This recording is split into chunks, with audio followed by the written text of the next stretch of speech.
The shrouding mist began to lift as we steamed into Stanley, the capital of the Falklands, on board the academic Ioffi, a Russian icebreaker.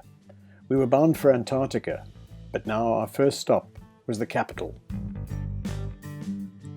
Some 80% of the 3,500 people who live in the Falklands live in Stanley. The islands were originally dependent on ship repair, but this collapsed when the Panama Canal opened. Fishing and farming then became the backbones of the economy, and now tourism and oil exploration have taken their place. The close relationship with the sea infuses everything on these islands, not the least being a stopping-off point in the trips down to Antarctica.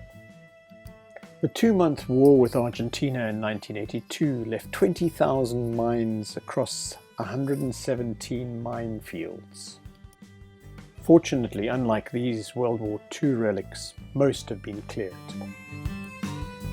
But the real defenders of these islands are not the military ones. They're the Land Rover Defender.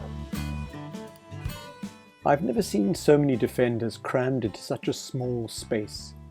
Whether it's the terrain, the weather, or frankly that the vehicle can be modified to fill every single niche in the marketplace, but they are everywhere.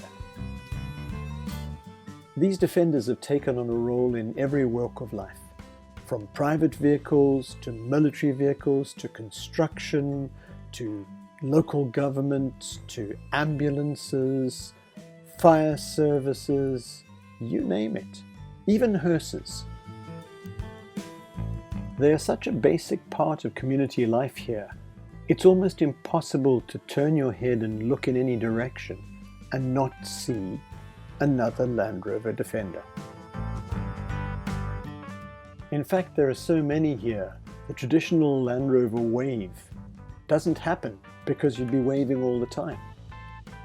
And another quaint Land Rover feature of parking next to a Defender if you can happens by default here. Nobody needs to try and do it, they just can't avoid parking next to each other.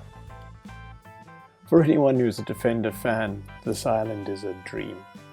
But unfortunately, like most dreams, they come to an end, and we need to head back to our ship and on to our next destination, South Georgia.